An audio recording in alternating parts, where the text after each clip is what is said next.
اشرح لي صدري ويسر لي أمري واحلل عقدة من لساني يفقه قولي. بسم اللہ الرحمن الرحیم.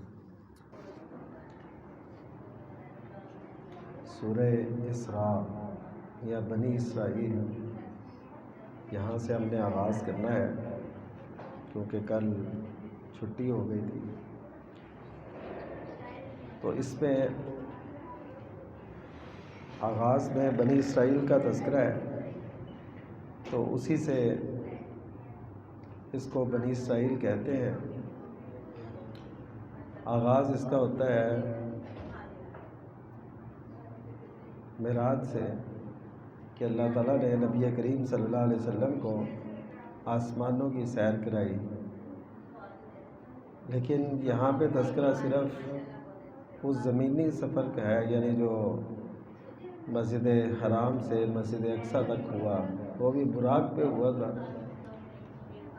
لیکن یہاں پہ ایک پہلو بیان ہوا ہے. دوسرا جو پہلو ہے وہ سورہ نجم کے اندر ہوا، جسے معراج کہتے ہیں.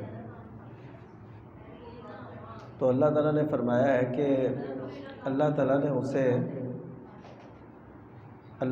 اسے بڑی برکت دی ہے، مسجد اقصی اور اس کے آس پاس کے ماحول کو. اور مسجد اقصی یا بیت المقدس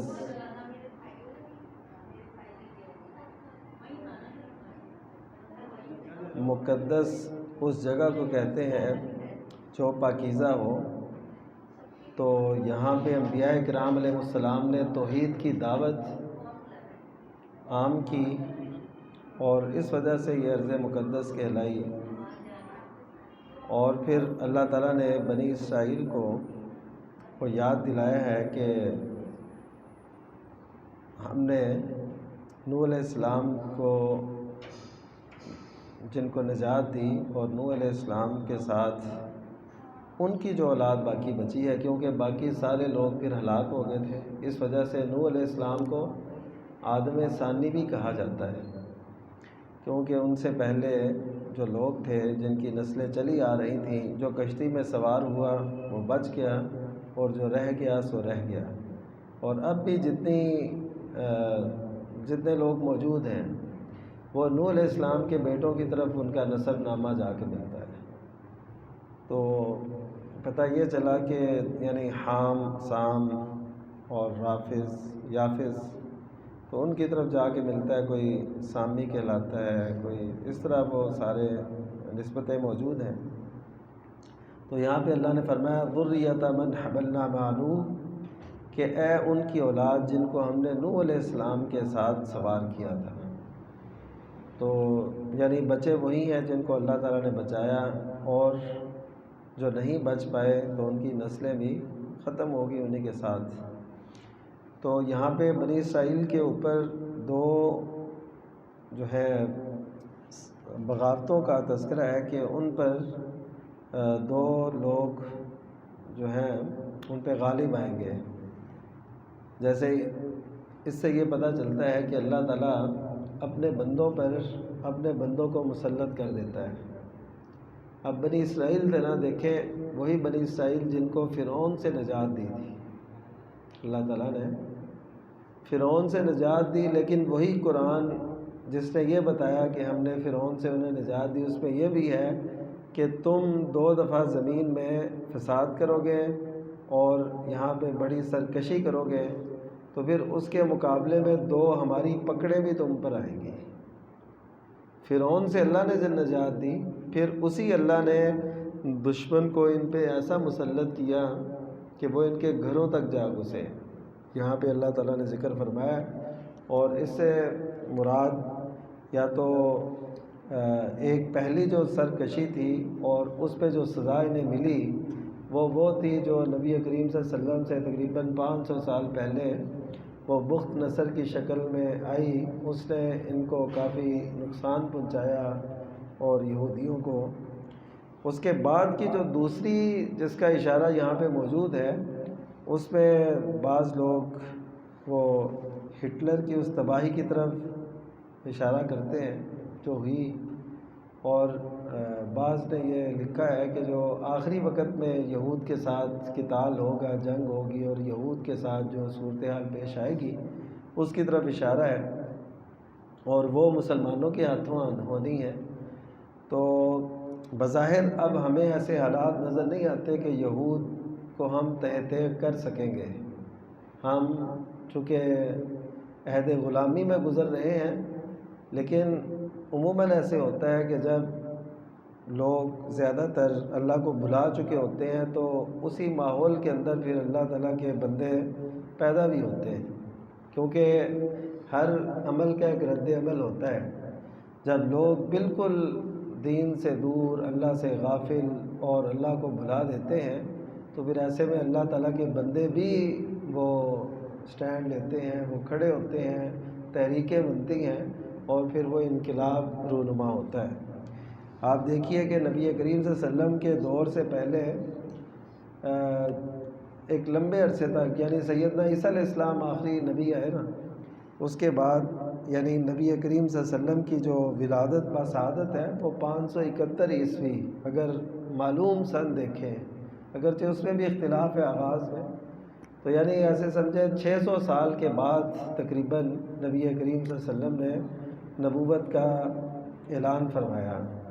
تو یہ جو 600 سال کا عرصہ تھا، اس میں انسانیت بہت ابتر حالت میں جا چکی تھی، لیکن پھر بھی ایسے لوگ موجود تھے، اور پھر نبی کریم صلی اللہ علیہ وسلم نے جب دعوت کا آغاز کیا تو آپ کو پھر وہ سعادت مند روحیں، وہ نیک لوگ، وہ اچھے لوگ وہ ملتے چلے گئے، اور پھر دیکھیے دنیا پر کیسے انقلاب برپا ہوا۔ تو اس وجہ سے جب مایوسی زمین پہ زیادہ ہوتی ہے تو پھر اللہ تعالیٰ اپنے بندوں کو کھڑا کرتا ہے، ان کو یہ قوت اور صلاحیت دیتا ہے، اور لگتا ہے کہ ایسا ہوگا، اور حدیث کی روشنی میں تو بالکل یہ واضح ہے، اگرچہ ہمیں ایسے دلائل نہ نظر آتے ہیں۔ ایک مثال میں دیتا ہوں کہ بنی اسرائیل کو پتہ ہے کہ نبی کریم صلی اللہ علیہ وسلم نے فرمایا کہ آخری وقت میں جو جنگ ہوگی نا تو اس میں مسلمان غالب آئیں گے، اور یہودی جو ہے نا وہ درختوں کے پیچھے چھپیں گے، پتھر کے پیچھے چھپیں گے۔ تو اسی سے پتہ چلتا ہے کہ مسلمان غالب ہوں گے۔ چھپتا کون ہے؟ جو ڈر رہا ہو، جو مغلوب ہو۔ تو اس وجہ سے نبی کریم صلی اللہ علیہ وسلم نے فرمایا، لیکن آپ نے ساتھ ہی یہ فرمایا کہ پتھر اور درخت بول کے بتائیں گے کہ یہ میرے پیچھے یہودی ہے، اس کو قتل کر۔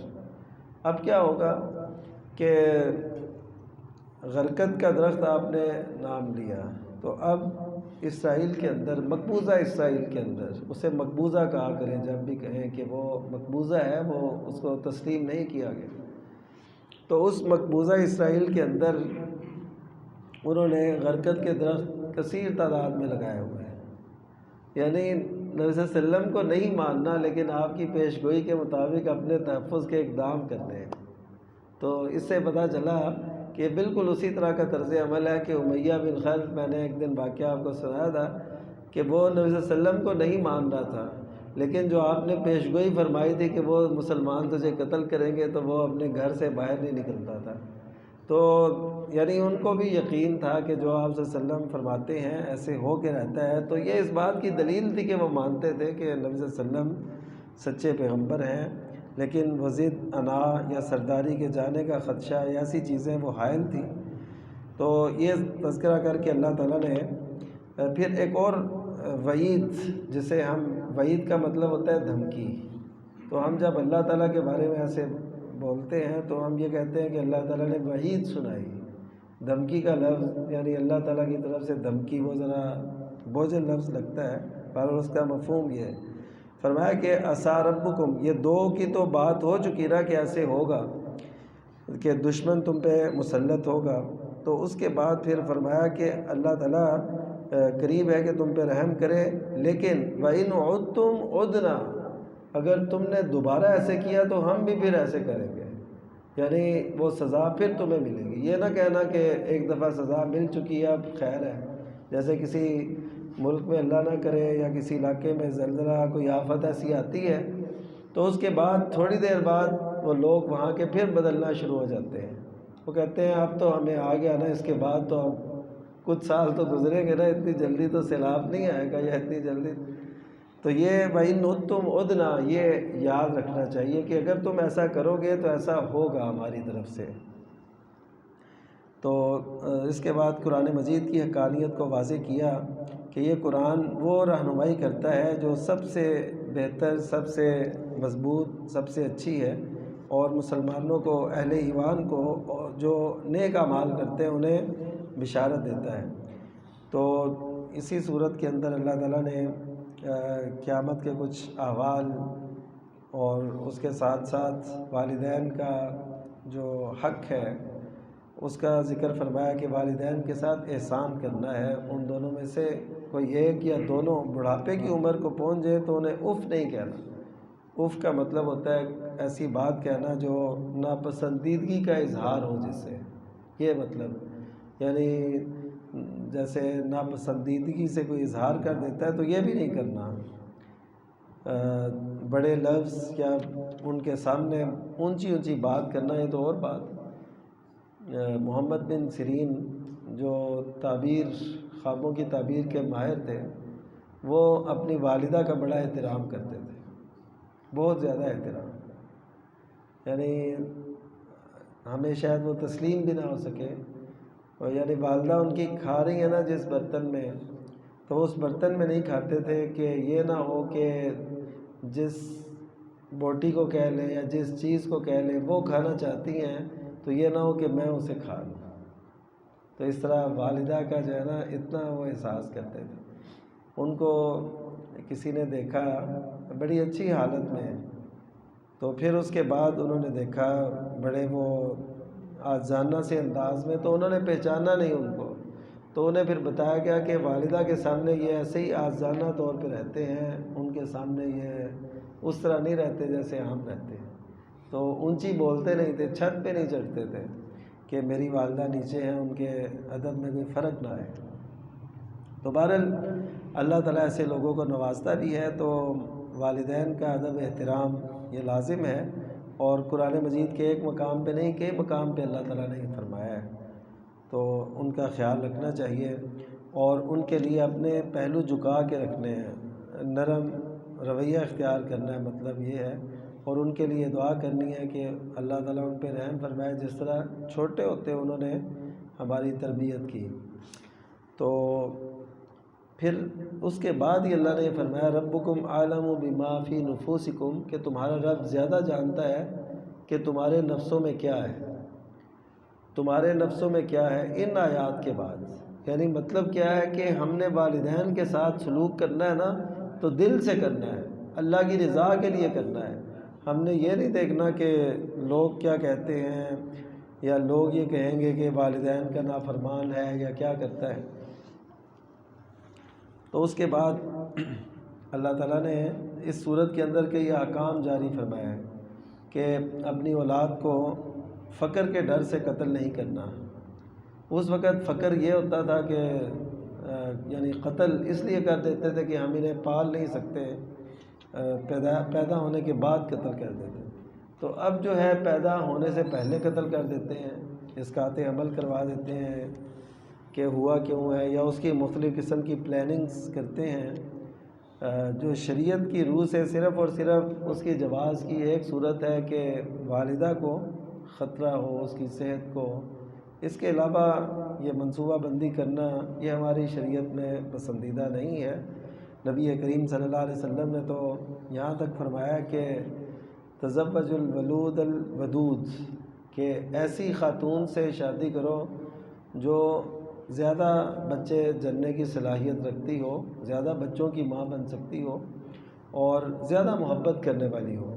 اور محبت کا تعلق ایک گہرا ہے. جو میاں بیوی آپس میں یعنی صحیح تعلق نہیں رکھتے، وہ ان میں سے بعض اوقات رفتہ رفتہ پھر وہ یہ صلاحیت جو ہے پیدائش کی، افزائش کی، یہ ختم ہو جاتی ہے. تو بہرحال اللہ تعالیٰ نے یہ حکم فرمایا. پھر کسی جان کو قتل نہیں کرنا یہ فرمایا، اور یتیم کے مال کے قریب نہیں جانا مگر وہ طریقہ جو بہت اچھا ہو یہ فرمایا. عہد کو پورا کرنے کے متعلق فرمایا، وزن پورے کرنے کے متعلق، ترازو سیدھا اور عدل کا ترازو قائم کرنے کے متعلق، تو اور جو بات پتہ نہیں ہے اس کے پیچھے نہ لگنا، یہ بھی ہمیں کہا گیا. یعنی ایسے ہی کسی کو پتہ نہیں ہوتا کسی بات کا، تو ایسے ہی بس وہ شامل ہو جاتا ہے. تو فرمایا کہ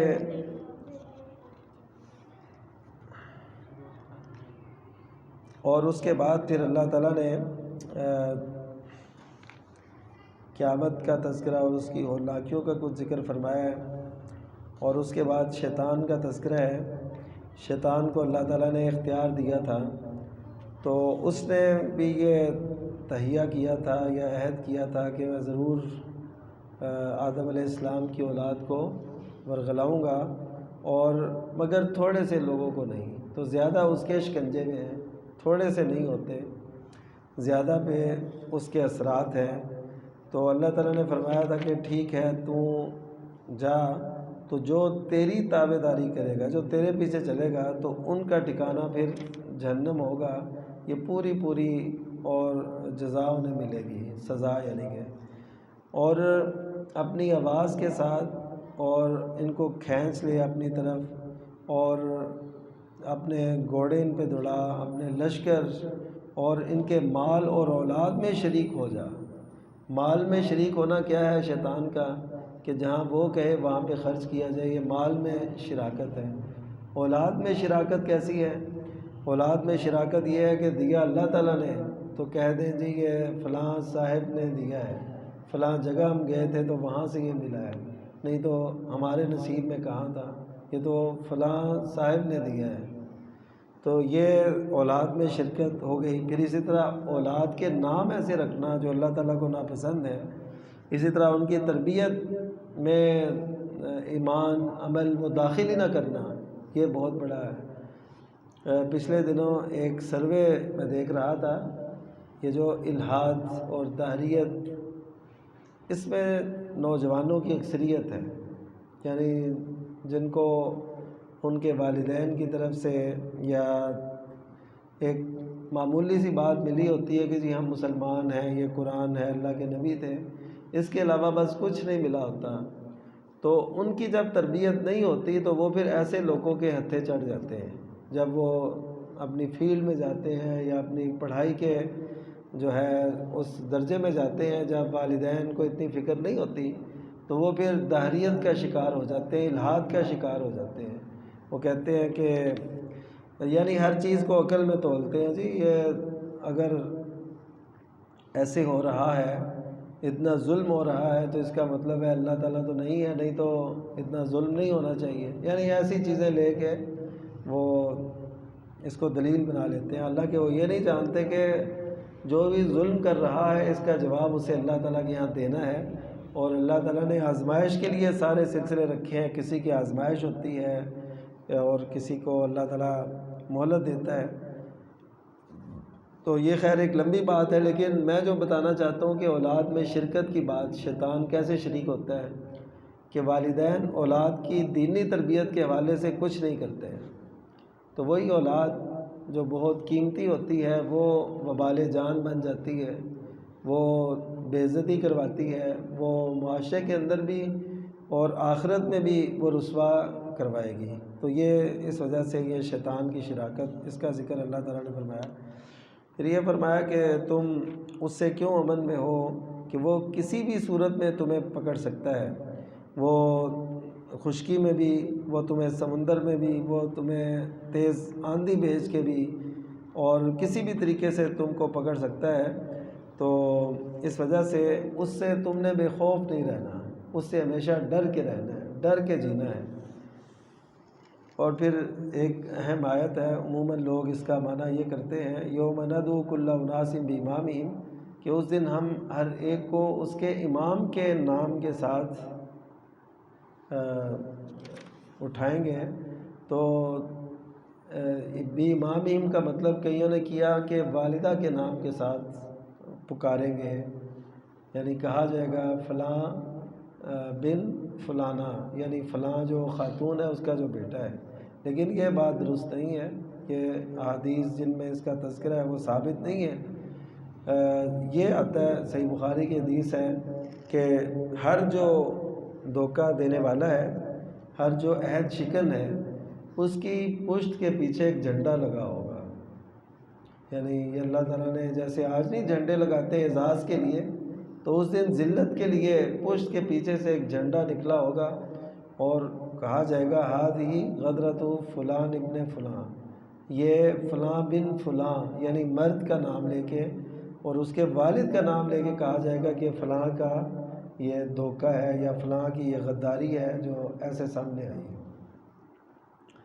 تو یعنی والد کے نام سے پکارا جائے گا، لیکن یہاں پہ کیا ہے، امام جو قائدین ہوتے ہیں نا، ان کے نام کے ساتھ آؤ بھئی، جو جس کی پرستش کرتے تھے وہ ادھر آ جائیں، جو جس کا کلمہ پڑھتے تھے یا جس کی بات مانتے تھے وہ ادھر آ جائیں، جنہوں نے جس کو ماننا ہوگا ان کو ایسے وہ علیحدہ کیا جائے گا۔ احادیث میں بھی اس کی کچھ وضاحت ملتی ہے کہ جو شیطان کے یا فلاں کے پیروکار تھے وہ اس طرف آ جائیں گے، یعنی ہر ایک کو جو اس کے پیروکار ہیں ان کے ساتھ وہ اٹھایا جائے گا۔ تو جس کو دائیں ہاتھ میں پھر کتاب دی جائے گی، یعنی اس کا نامہ اعمال، تو وہ اپنی کتاب کو پڑھیں گے اور خوش و خرم ہوں گے، جیسے دوسرے مقام پہ فرمایا۔ تو اللہ تعالیٰ ہمیں بھی یہ توفیق دے کہ ہم دائیں ہاتھ سے نامہ اعمال پکڑیں اور ہمارے دائیں ہاتھ میں ہم اصحاب الیمین میں سے ہوں۔ تو اس کے بعد روح کا تذکرہ ہے، تو روح کے متعلق سوال کے جواب میں اللہ نے یہ فرمایا یہ اللہ تعالیٰ کا حکم ہے، تو یعنی جیسے اس کا فیصلہ ہے یہ اسی طرح ہے، اس میں کوئی بھی، اور یہ بھی ساتھ فرما دیا کہ تمہیں علم بہت تھوڑا سا دیا گیا ہے۔ اس کے بعد سورہ کہف ہے۔ سورہ کہف جو ہے یہ بھی مکی صورت ہے، اور آپ جانتے ہیں کہ مکی دور میں مشکلات تھیں اہل ایمان کے لیے، تو ان کو کوئی تسلی دینے کے لیے، ان کی ڈھارس بندھانے کے لیے ایسی ضرورت تھی کہ ایسے واقعات سامنے لائے جائیں۔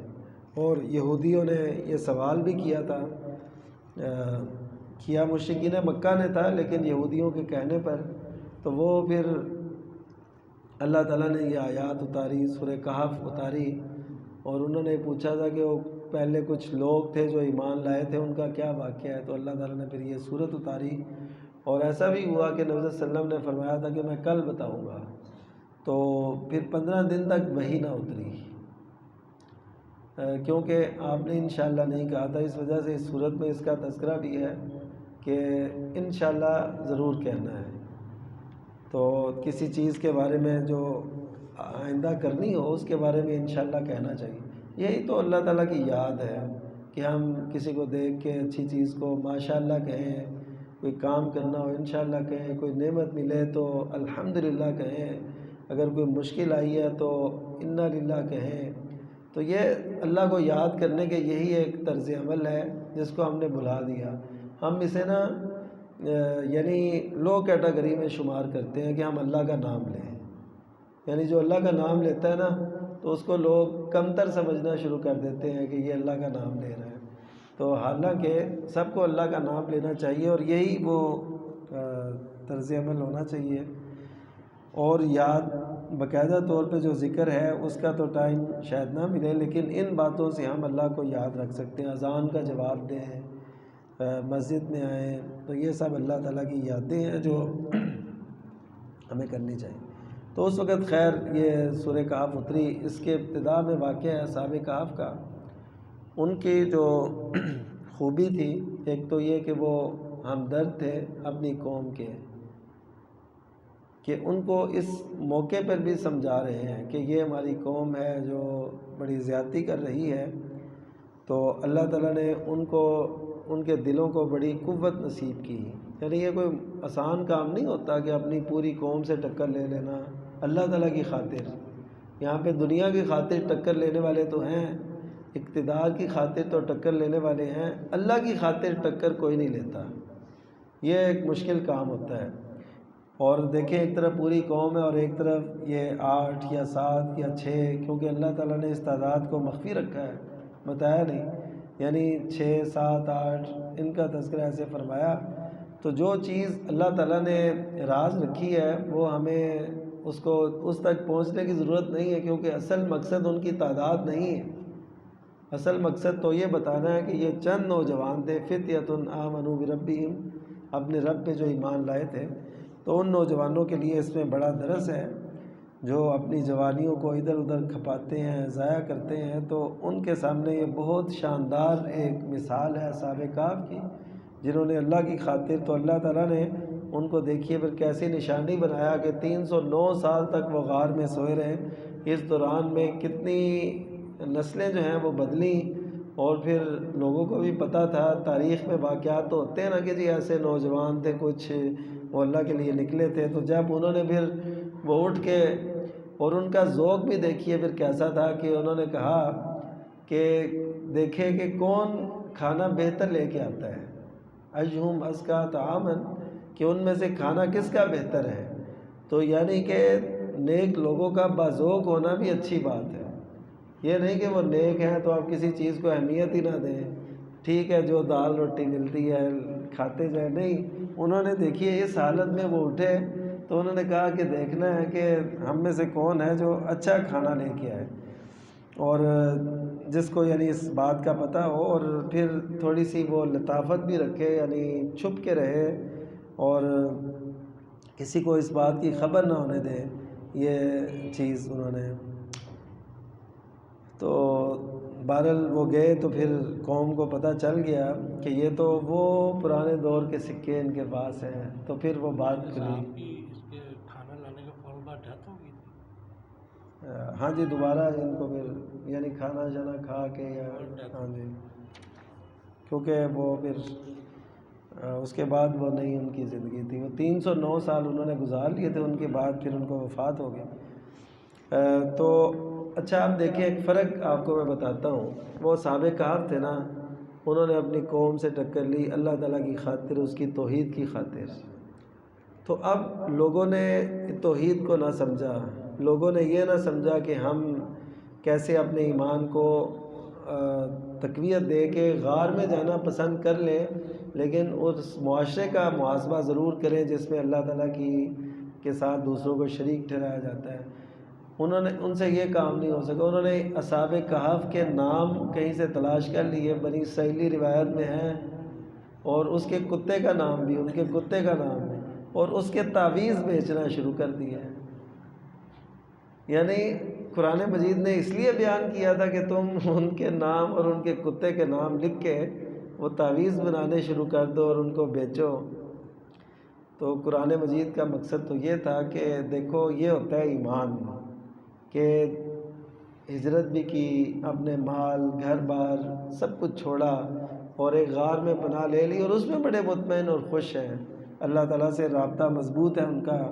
آپ ذرا تصور کی آنکھ سے دیکھیں تو صحیح کہ چند نوجوان وہ ایک غار میں رہتے ہوں، نہ کھانے کو کچھ نہ پینے کو کچھ، اور پھر اللہ تعالیٰ نے ان کو کیسے سلایا، پھر اللہ تعالیٰ نے ان کے سائڈ بدلنے کا انتظام بھی فرمایا، پھر سورج کی روشنی کا اہتمام بھی فرمایا کہ وہ تھوڑی ڈائریکٹ نہ ان پہ پڑے، تزاوروا عن کہفہم ذات الیمین، کہ ان کے دائیں یا بائیں طرف سے وہ ہو کے گزرتا۔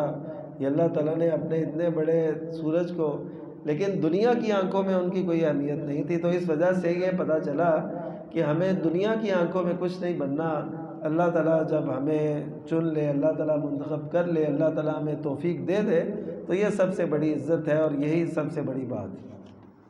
تو خیر اس میں بہت سے اسباق ہیں، تو اس میں دنیا کی حقیقت کو بھی واضح کیا گیا کہ دنیا کی زندگی کیا ہے، جیسے ایک کوئی چیز اگتی ہے اور اس کے بعد وہ ریزہ ریزہ ہو جاتی ہے، بس یہ دنیا کی زندگی ہے۔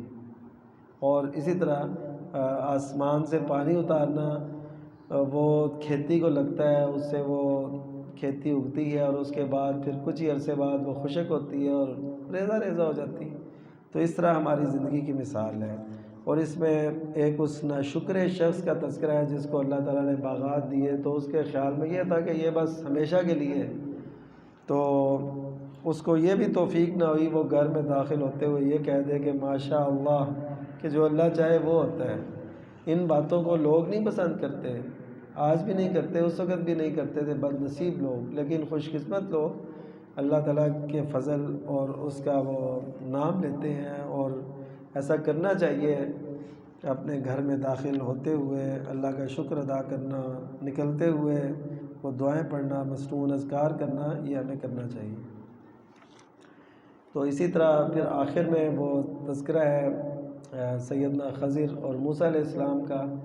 تو موسیٰ علیہ السلام نے اصل میں ایک دن کہا تھا کہ میرے سے زیادہ کوئی صاحب علم نہیں ہے، تو اللہ تعالیٰ کو یہ بات پسند آئی، تو اللہ تعالیٰ نے پھر یہ سفر کروایا موسیٰ علیہ السلام کو کہ فلاں جگہ پہ جہاں پہ وہ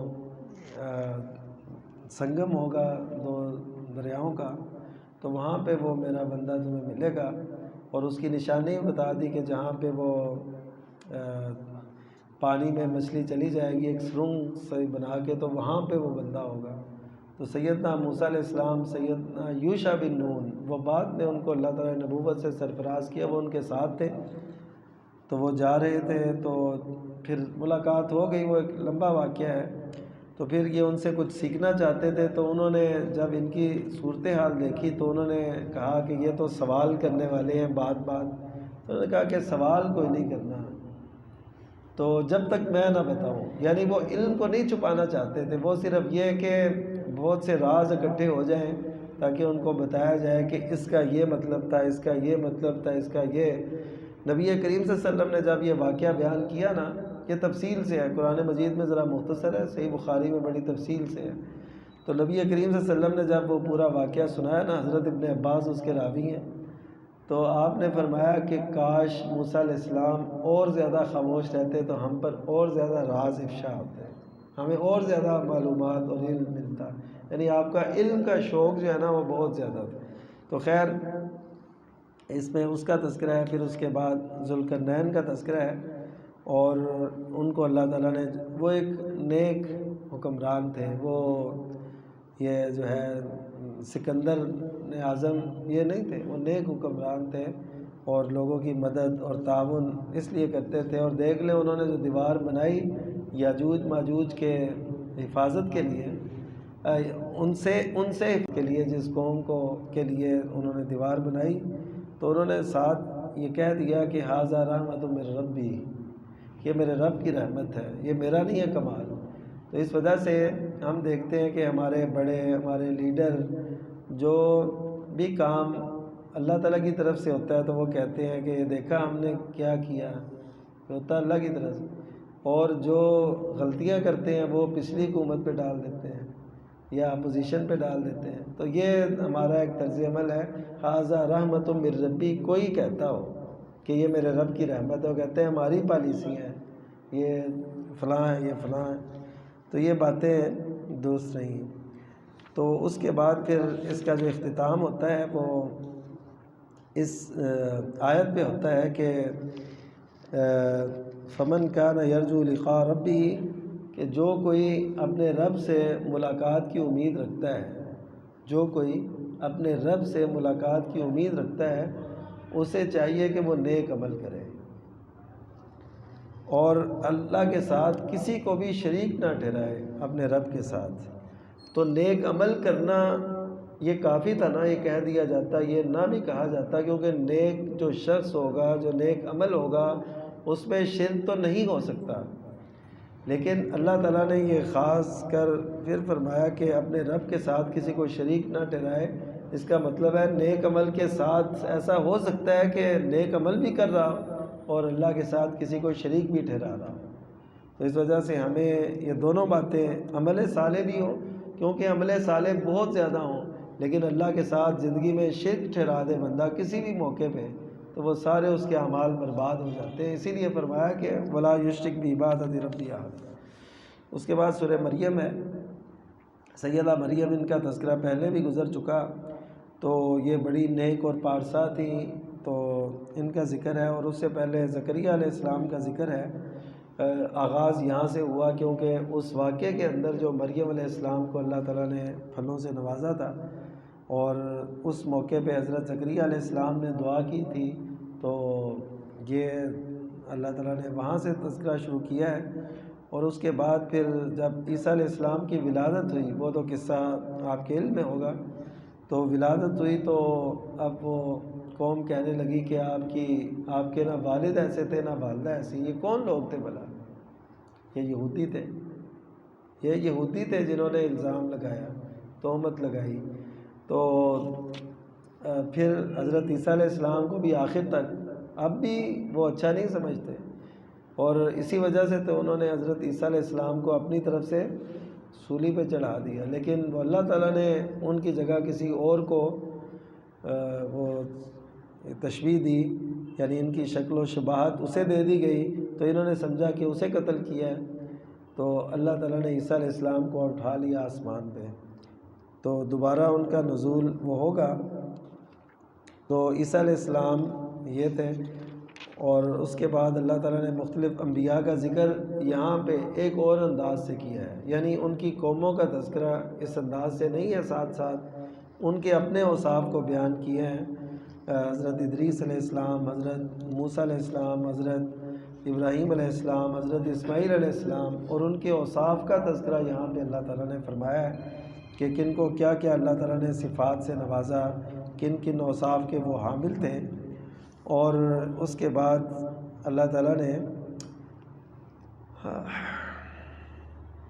یہ ذکر فرمایا ہے کہ نسوق المجرمین الی جہنم وردا، کہ مجرموں کو ہم ہانک کے جہنم کی طرف لے کے جائیں گے، اور متقین جو ہیں ان کو وفد کی شکل میں لے کے جائیں گے۔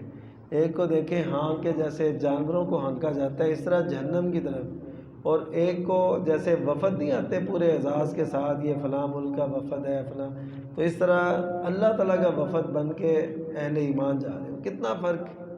تو یہ فرق آج ہمیں نظر نہیں آتا کیونکہ اللہ تعالیٰ نے امتحان رکھا ہے۔ تو یہاں پہ اہل ایمان اور اہل کفر، غلط عقائد کے حامل، صحیح عقائد کے حامل، وہ ایک ہی طرح جاتے آتے کھاتے پیتے نظر آتے ہیں، لیکن عمل میں چونکہ فرق ہے، عقیدے میں فرق ہے، تو اس وجہ سے آخرت میں بھی اس کا فرق رکھا جائے گا۔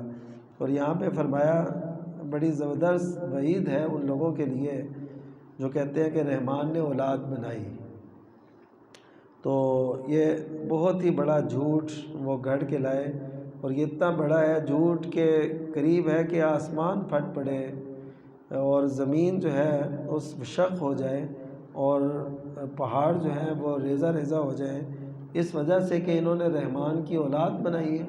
یعنی اتنا بڑا جرم ہے، تو اس کو جرم سمجھتے نہیں لوگ۔ بعض لوگ سود کو جرم سمجھتے ہیں، بعض لوگ جو ہے نا چوری کو، زنا کو، خیانت کو، ان کو جرم سمجھتے ہیں، لیکن جو سب سے بڑا جرم ہے اس دھرتی کا، اس کو جرم ہی نہیں سمجھتے، یعنی شرک کو۔ تو یہ دیکھیں کہ کتنا بڑا جرم ہے کہ اس کی وجہ سے یہ سب کچھ ہو سکتا ہے، اور رحمان کے لیے یہ نہیں ہے کہ وہ اولاد بنائے۔ تو اس کا تذکرہ ہے۔ اس کے بعد سورہ طٰہٰ ہے، اس میں بھی قرآن مجید کا آغاز کیا گیا کہ قرآن مجید اللہ تعالیٰ نے اتارا ہے آپ پر، اس لیے نہیں اتارا کہ آپ مشقت میں پڑیں، آپ کو کوئی مشکل ہو، اس لیے نہیں اتارا۔ یہ تو ہے ان لوگوں کے لیے نصیحت جو ڈرتے ہیں، جن کے اندر ڈر ہے اللہ تعالیٰ کا۔ تو اس کا تذکرہ ہے۔ سیدنا موسیٰ علیہ السلام کا تذکرہ، انہوں نے جو فرعون سے مکالمہ کیا اس کا تذکرہ ہے، جو اللہ تعالیٰ سے انہوں نے دعا کی، حضرت ہارون کو اپنے ساتھ بطور مددگار انہوں نے اللہ تعالیٰ سے طلب کیا، تو اللہ تعالیٰ نے سب باتیں ان کی مانی، اور یہ فرمایا قد اوتیت سؤلک یا موسیٰ، کہ موسیٰ تم نے جو سوال کیے تمہیں دے دیے گئے، جو جو تم نے طلب کیا وہ دے دیا۔ لیکن یہ فرمایا کہ تم نے جانا ہے، تم نے اور تمہارے بھائی نے فرعون کے پاس، لیکن میرا ذکر نہیں تم نے بھولنا، یعنی مجھے یاد رکھنا ہے۔ تو فرعونوں کے ساتھ بات کرنی ہو تو اللہ کا ذکر ضروری ہوتا ہے، کیونکہ وہی ان کو مرعوب کرنے والا ہے، باقی وہ لوگوں کو کیا سمجھتے ہیں۔ تو خیر وہ گئے، اور پھر یہ سارا وہ صورتحال جو پیش آئی، اور وہ دن طے ہوا یوم زینت، یعنی ان کی خوشی کا دن، اور پھر یہ سارا سلسلہ۔ اس صورت کے آخر میں ایک واقعہ اللہ تعالیٰ نے بیان کیا ہے سامری کا۔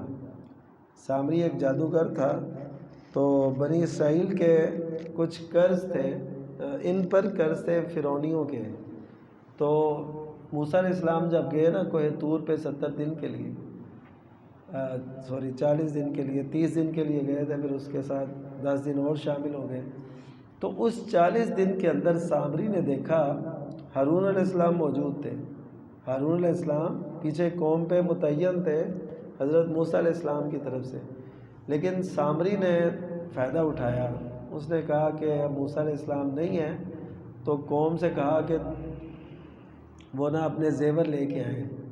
وہ زیور لے کے آئے کہ اس سے قرض اتارنا ہے، تو وہ لے کے آئے، تو اس نے نا وہ ڈھال کے اسے ایک بچھڑا بنا دیا سونے کا، تو بنایا ایسے کہ اس سے آواز نکلتی تھی، آواز جیسے بچڑے کی آواز ہوتی ہے اس طرح نکلتی تھی۔ تو دیکھیں قوم بنی اسرائیل کس قدر وہ جلد باز تھی، کس قدر گمراہ تھی کہ اس کی محض آواز نکلنے سے اس کے ہو کے رہ گئے۔ تو وہ اللہ مالک اور خالق جو اتنی قدرتوں کا مالک ہے، جس نے ہر ایک چیز کو آواز دی ہے، ہر ذی روح کو اس کی اپنی ایک آواز ہے، بلکہ انسانوں کی ایک آواز ہے نا، اس میں سے بھی ہر انسان کی آواز علیحدہ ہے کہ آپ نے کسی کی آواز سنی ہو، پھر آپ کو موقع ملے تو آپ فوراً پہچان جاتے ہیں، حالانکہ لاکھوں لوگوں سے آپ ملتے ان کو سنتے، لیکن اس کی آواز آپ پہچان جاتے ہیں، یار یہ فلاں کی آواز۔ تو جس اللہ نے اتنی بولیاں دیں اور اتنے ان کو بھول کے تو وہ سامری کے ہو کے رہ گئے۔ موسیٰ علیہ السلام آئے، انہوں نے سمجھایا بھی، وہ ماننے کے لیے تیار ہی نہیں تھے۔ تو پھر اللہ نے فرمایا کہ دراصل ان کو ان کے کفر کی وجہ سے بچڑے کی محبت پلا دی گئی ہے۔ آج بھی اگر ہم دیکھیں تو ہمیں موجودہ دور کے بچڑوں کی محبت پلا دی گئی ہے، ہم ان کے خلاف کوئی بات سننا نہیں چاہتے۔ اس پہ میں نے بڑی تحقیق کی اس پورے واقعے پہ، اور اس کو ایک مضمون کی شکل میں لکھا بھی ہے، آپ میں سے کوئی چاہے گا تو اسے پڑھ بھی لیں کہ موجودہ دور کے سامری کون ہیں اور موجودہ دور کے بچڑے کیا ہیں، اور پھر ان سے کیسے یہ سارے معاملات کروائے جاتے ہیں۔ تو یہ پوری ایک تفصیل ہے، اور اس کو سمجھنے سے ہم آج کے دور کے یہ جو فتنے ہیں ان سے اپنے آپ کو بچا سکتے ہیں۔ تو اسی میں اللہ تعالیٰ نے فرمایا کہ جو ہمارے ذکر سے اعراض کرتا ہے تو ہم اس کی زندگی کو تنگ کر دیتے ہیں، اس کا جینا دشوار ہو جاتا ہے۔ تو ذکر سے اعراض کیا ہے؟ قرآن مجید سے، اللہ کی یاد سے اعراض کرنا۔ تو اب دیکھ لیجئے کہ ہم نے اعراض کیا تو دنیا میں سزا مل رہی ہے کہ زندگی ہماری تنگ ہو چکی، وسائل کے باوجود تنگ ہے، کوئی سرا نہیں مل رہا، کوئی حل نہیں مل رہا۔ تو یہ تو دنیا میں سزا ہے۔ آخرت میں کیا ہوگی کہ اللہ تعالیٰ اندھا کر کے اٹھائے گا، تو لوگ کہیں گے کہ اندھا کیوں اٹھایا؟ تو اللہ تعالیٰ فرمائیں گے اسی طرح میری آیات تیرے پاس آئی تھی تو انہیں بھول گیا تھا، تو آج تجھے بلا دیا گیا ہے۔ یعنی ان آنکھوں سے تو نے ذکر پڑھنے کا کام نہیں کیا، باقی سب کچھ کرتا رہا، تو یہ اسے سزا دی جائے گی۔ پھر ایک اور بات یہاں پہ اللہ نے فرمائی ہے، اور یہ کئی جگہ پہ مختلف اسلوب سے آئی، کہ آپ کی آنکھیں ان کی طرف نہ بڑھیں جو ہم نے ان کو دنیا کی زندگی میں مختلف قسم کی چیزیں دی ہیں، یعنی کفار کو اللہ تعالیٰ نے مالی اسباب، وسائل، ترقی، یہ مسلمانوں سے ہمیشہ زیادہ دی ہے۔ تو اللہ تعالیٰ نے فرمایا کہ ان کی طرف آپ کی آنکھیں نہ بڑھیں جو دنیا کی زیب و زینت ہم نے انہیں دی ہے، ہم نے انہیں آزمانے کے لیے دی ہے۔ تو وَرِزْقُ رَبِّكَ خَيْرٌ وَأَبْقَىٰ، جو آپ کے رب کا رزق ہے وہ بہت بہتر اور باقی رہنے والا ہے۔ تمہاری نظر یعنی اس پہ ہونی چاہیے۔ تم نے یہ نہیں کہنا جی کفار کو یہ ملا ہے تو ہم بھی یہ لیں گے تو پھر ہم ان کے برابر آئیں گے، نہیں، تمہاری نظر اس طرف نہیں جانی چاہیے، تمہاری نظر جو ہے وہ آخرت پہ ہونی چاہیے کہ ہمارے لیے تو آخرت ہے، یہ دنیا کماتے رہیں، جو کرنا ہے کرتے رہیں۔ اور اللہ تعالیٰ نے یہ بیان بھی فرمایا کہ ہم انہیں دیتے ہیں تاکہ لیزدادوا کفرا، تاکہ وہ کفر میں اور زیادہ بڑھیں، اور زیادہ سرکشی اور بغاوت کریں، اور وہ ایسا کر رہے ہیں۔ اگر ہم بھی ان سے مرعوب ہو کے انہی کی طرح اپنی چاہت بنا لیں گے تو پھر ایسے سمجھیں ہم قرآن مجید کے اس جو ہے تربیت کو نہیں سمجھ پائے۔ تو اس طرح یہ اس کا اختتام ہے۔ اور اس سے پھر سورہ انبیاء کا تذکرہ انشاءاللہ کل کریں گے۔ اللہ تعالیٰ ہم سب سے راضی ہو جائے، اور جو بیٹھے ہیں ہم اللہ تعالیٰ بیٹھنا قبول فرما لے۔ وآخر دعوانا الحمدللہ رب العالمین۔ رب اشرح لي صدري ويسر لي أمري واحلل عقدة من لساني يفقه قولي